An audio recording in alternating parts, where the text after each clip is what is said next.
د لوی سپېڅلي څښتن تعالی په سپېڅلي نامه ټولو ملګرو ته چې څوک به اوس په دې وخت کې موږ په ژوندۍ بڼه ګوري او بیا که څوک موږ وروسته ګوري هغه ټولو ته ډېر زیات سلامونه. ملګرو نن به د سره په یو موضوع خبرې کوو، خو د موضوع نه مخکې نن د رسنیو د لارې خبر شولو چې دوا خان مینه-پال په کابل کې په شهادت رسېدلی دی. الله دې هغې ته جنتونه ورکړي او هغه ځکه یو پښتون او فرهنګپالو پښتو ژبې ته خدمت کوو، پښتنو ته خدمت کوو. خو بس څه به ویو ځکه بس همدا پښتانه دي چې پښتانه وژني، که هغه په پښتونخوا کې هم دي که پښتونخوا کې هم دي هم دا مذهبي زموږ پښتانه یا مذهبي ډلو والا پښتانه راپاڅېږي، هغه ملتپال، هغه څوک چې پښتو او پښتو ژبه غواړي هغوی وژني، وایي دا د کافر یا د کمونست ټاپه پې لګوي، په دغه اول پې یو ټاپه پیدا کړي بیا هغه شهیدان کړي. همداسې هغه نور چې دي لکه هغه نور پښتانه چې پښتو غواړي او ملتپاله پښتانه هغه د نورو ته بیا ترهګر او دغه لقبونه ورته ورکوي. خو دا د پښتنو یو ډېر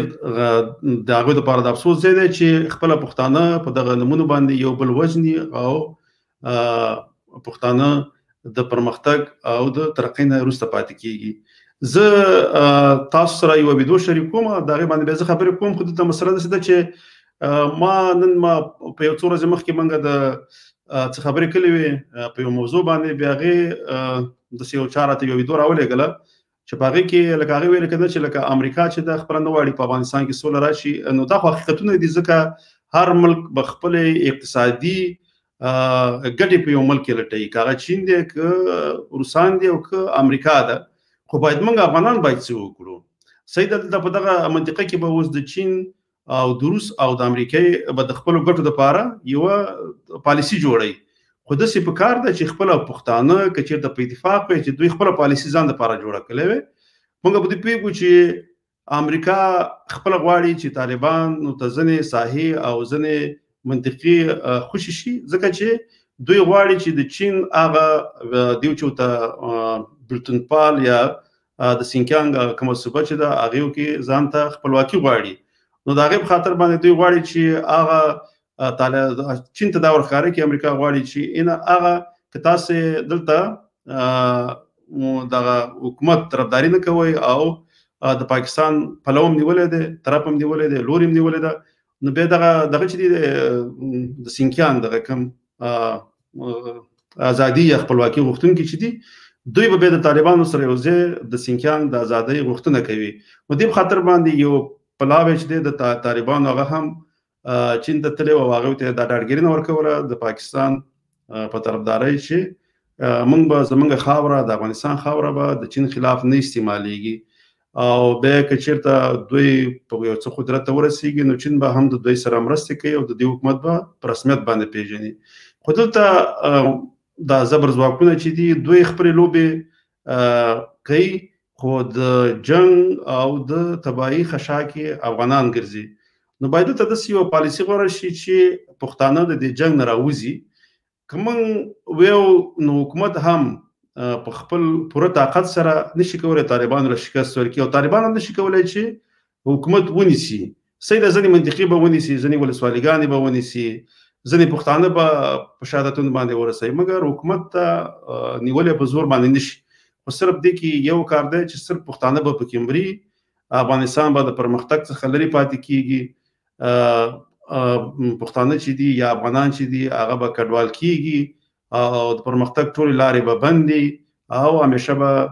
افغانستان ګاونډي هیوادونو ته محتاج او نو د پرمختګ د لارو نه به محرومه پاتې کېږي. نو زه دلته تاسو ته دا یوه ویډیو درښکاره کوم چې دا جنرال حمید ګل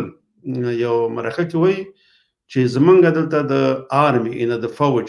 یا د عسکري قوې مشر چې دی دا په امریکا کې ټاکل کېږي. نو ځکه که تاسو وګورئ چې ښه امریکا په دې پوهېږي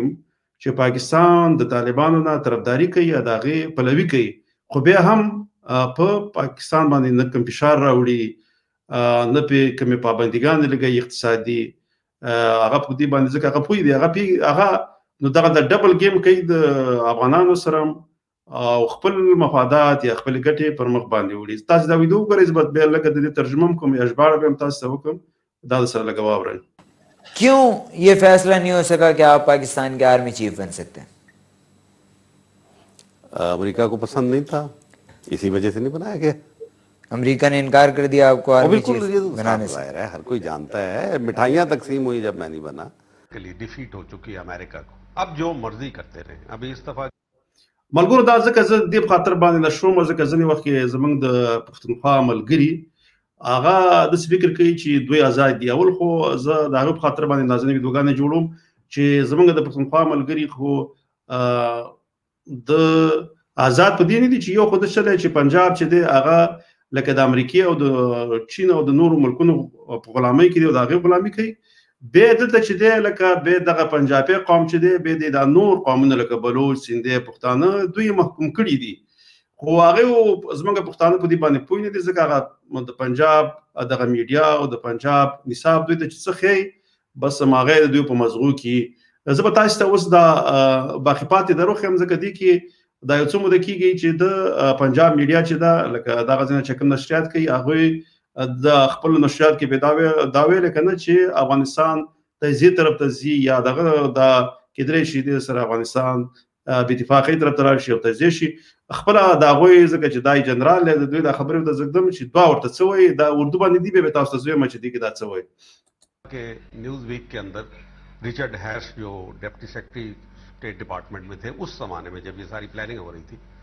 तो उन्होंने 3 चॉइसेस दी हैं। या तो हम कट एंड रन कर जाएं, भाग जाएं अफगानिस्तान से इनको छोड़ते हुए, या अफगानिस्तान को ब्लैकवेल की थीसिस के मुताबिक उसको डिवाइड कर दें बिटवीन नॉर्थ एंड साउथ और इंडिया को वहां बिठा दें। इंडिया को बिठा दें अफगानिस्तान? जी जी, इंडिया को कन्विंस करने की कोशिश कर रहे हैं ना। इंडिया को क्या सिंपैथी मिलेगी अफगानिस्तान में? नहीं तो इंडिया नहीं आएगा। इस ferocious fighters, I don't think Blackwell जो है इंडिया सफीर था, याद है आप, इसको निकाल लिया गया था उस वक्त, जेम्स डी ब्लैकवेल। और ये पागल आदमी है और उसको उन्होंने कर रहा है, जबकि मुझे पता है कि Afghanistan can not be divided. अफगानियत जो है वो इतनी पावरफुल है कि आप इमेजिन नहीं कर सकते। मैंने तो आज तक किसी अफगान को एक से राब्ता नहीं हुआ जिसने कहा हो कि हम आपस में लड़ते भिड़ते रहेंगे, ये उनके मिजाज में। लेकिन अफगानिस्तान के बारे में बहुत सेंसिटिव एहसास है। उससे पहले नजीबुल्लाह ने भी, बाय द वे, नजीबुल्लाह ने जो रशियन ऑफर थी उसको कि हम 5 जोन्स में अफगानिस्तान को तब्दील करेंगे, इवन नजीबुल्लाह, परचम, खल्क, वो जो कम्युनिस्ट पार्टी थे, राउंडली रिजेक्टेड। कोई ऐसा ملګرو ځکه دا مې ځکه تاسو سره شریکوله چې په دې کې جنرال حمید ګل وایي چې لکه امریکانو سره یو دغه مو تجویز چې افغانستان به په ساوث په جنوب او شمال باندې تقسیموي، خو هغوی ته دا جوته شوله چې نه، دا کار د نه کېدلو والا دی، ځکه چې افغانان که هر څومره په خپلو مینو کې جګړه کوي خو بیا د افغانستان د یووالي دپاره دوی یو دي او پردو تم یو دي. نو دې په خاطر باندې هغې وسه وکړه. بیا د هغې یو بل مثال یې راوړل چې د ډاکټر نجیب الله په وخت کې هم روسانو په هغه وخت کې دې ته یو پیشنهاد کړی او وړاندیز یې ورته کړی و که ته غواړې چې افغانستان په 5 زونونو باندې تقسیم شي، خو هغې هم ورسره لکه دغه وخت د خلق او پرچم ګوند او ډاکټر نجیب الله دا یې ورسره ونه منله، ویل چې نه، موږ یو واحد افغانستان غواړو. نو دغه میډیا چې د پنجاب کم تبلیغات کوي هغه زه لکه کله کله هغه زه ګورم، نو هغې کې ډېرې میډیا کې به دا دوی تبصرې کولې چې افغانستان تجزیه طرف ته ځي او داسې کېږي لکه دوی هغې باره کې خبرې کولې. نو ما دا ویډیو ځکه ورته نشر کړه چې افغانستان چې هر څومره دغلته جګړې که خپل منځ کې بې اتفاقه وي خو افغانان یو دي، تجزیه کېږي نه. انشاءالله تعالی دغلته به سوله راځي، افغانان به سوله کوي او په سولې سره به ژوند کوي. زه ملګرو تاسو ته یو څه دغه کوم بیا اساس ته وخت ورکوم، خو د هغې نه مخکې تاسو ته زه یو دا لاریونونه زموږ دي د خیر سره، ځکه دا له یو څو مودې راهیسې په ټوله اروپا کې افغانان د دغه جګړې ضد لاریونونه کوي او د دغه ګاونډي هیوادونو او نورو هیوادونو څخه غواړي چې په افغانستان کې دغه کوم پروکسي وار چې ورته دوی وایي په انګلیسي کې که نه، چې دا باید نور ودروئ. تاسو د خپلو مفاداتو او ګټو د جنګ چې دی افغانستان ته راوړی دی دا نور بندول پکار دي. نو دا موږ په 22 د اګست د ډنمارک په پلازمینه کې دغه یو لاریون لرو. دا بلې په پښتو باندې دی لکه متن دی. نو دغه لاریون چې دی دا چې زموږ ډېرو ملګرو په لار اچولی دی بیا به هغه موږ دې ته بلنه به ورکوو زموږ سره سټوډیو کې به راشي هغه به د لاریون باره کې نور معلومات هم تاسو سره شریک کړي. خو اوس فلحال همدغه څه چې وو هغه ما تاسو سره شریک کړم. نور نو زه به اوس راسا صاحب ته وخت ورکړم. څه ورته وکړم درګه دلته دا کومنټ کې که څوک غواړي چې لکه موږ سره په دې ژوندۍ بڼه پروګرام کې ګډون وکړي کولی شي. زه به لینک تاسو دلته واچوم تاسو کولی شئ چې بیا هغه لینک باندې زور کوئ او راشئ ځکه وخت هم کم دی که څوک زر راغلو خو به ځان سره واخلو که نه زه راسا صاحب ته وخت ورکوم او دا پروګرام به ختموو.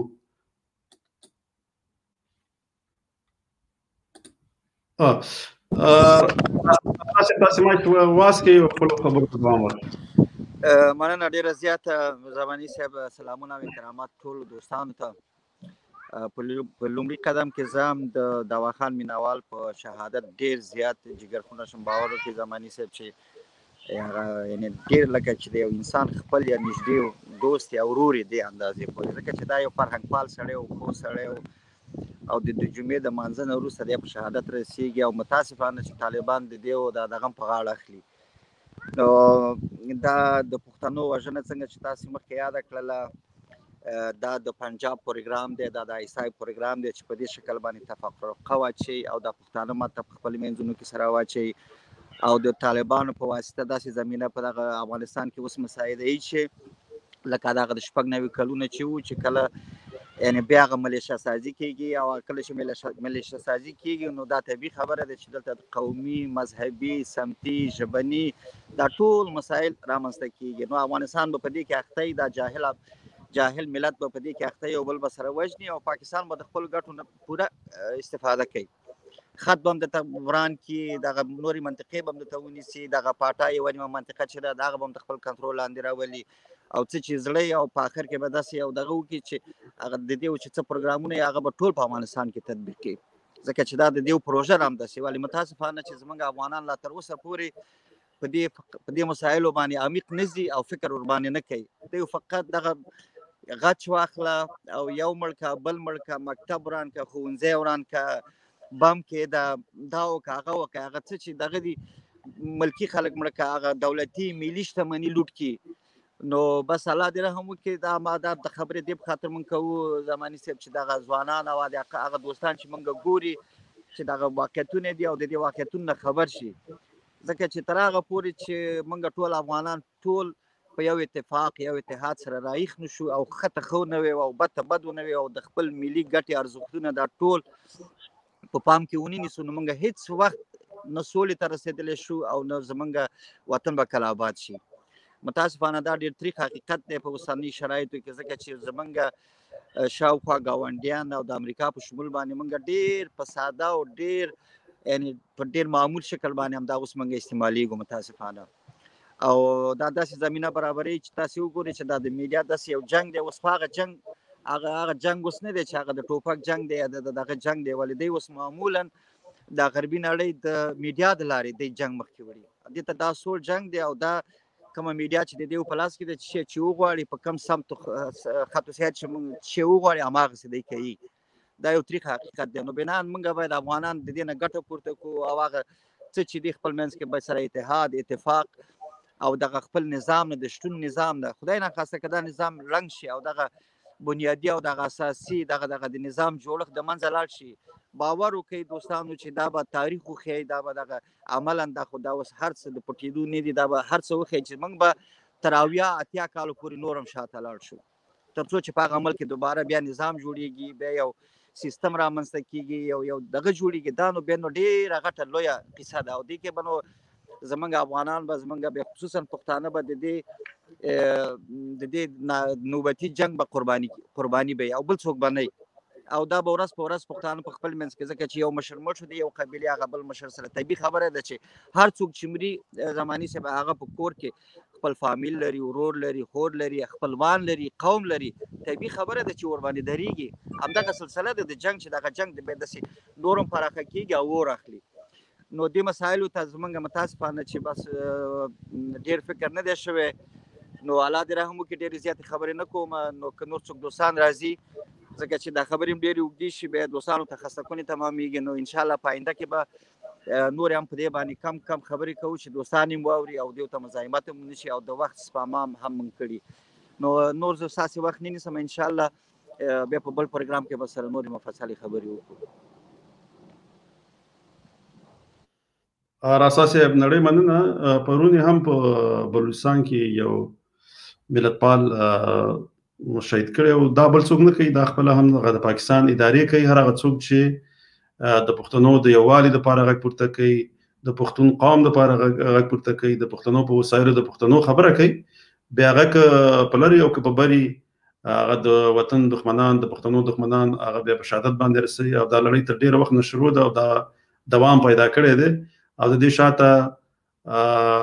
نور زبر ځواکونه هم دي خو یو چې دایمي دشمن دی هغه خپله د پنجاب دغه اسټبلیشمنټ دی موږ ورته دغه عوام نه دي ځکه عوام د هغه مسلمانان دي هغې خپله قدرت نه لري هغه د دوی نه ناخبره دي چې د دولت کومه پالیسي جوړوي نو د هغې سره د هغوی کار نشته دی خو دغه نور دلته ایران دی هغه هم خپلې ګټې په نظر کې لري او خپلو ګټو دپاره په افغانستان کې مداخله کوي هر ګوند چې د هغې دپاره برابري او هغې سره مرستې کوي او هغه کوشش کوي چې په افغانستان کې دغه جنګ ته دوام ورکړي ځکه کوم د اوبو بندونه چې د ولسمشر اشرف غني په وخت کې جوړ شروع هغې تاسو ولیدل چې د ایران پارلمان یې څومره راوپاره او دغه ځای ټول سیاسیون چې وو هغه ډېر راوپارېدل او ډېرې چغې او نارې پورته کړې غږ یې پورته کړو مزاحمت کوششونه یې وکړل نو هغه هم دغه د افغانستان دغه د اوبو په ایران باندې بندول دغه بندونه جوړول نو دوی هغې هم ډېر زیات یعنې په غوسه کلي دي نو هغې هم نه غواړي چې په افغانستان کې سوله راشي او پاکستان خو نه غواړي ځکه هغه یو کمزوري افغانستان غواړي د دې لپاره چې پښتانه لر او بر کې سره یو نه شي او اتفاق ونه کړي ځکه د کوم ملک اقتصاد چې ښیي بیا هغه بل ملک وګړي دي هغه طرف ته زور کوي اوس ځینې افغانان ولې تر اوسه پورې افغانستان ته نه راځي هغه په پښتونخوا کې اوسېږي هغه دې په خاطر باندې نه راځي چې هلته چې دی د ژوند سهولتونه ورته ښه دي دې خوا ته امنیت هم نشته دی او د کار او روزګار دپاره هم زمینه نه ده برابره ځکه چې جګړه ده او جګړه چې څومره دوام پیدا کوي همدغومره خلک بېکاره کېږي او کډوال کېږي نو تر بل ویدو پورې په لوی الله جل جلاله سپارم خوشحاله ارامه او سوکاله ژوند ولرئ تر بیا د لوی الله جل جلاله په امان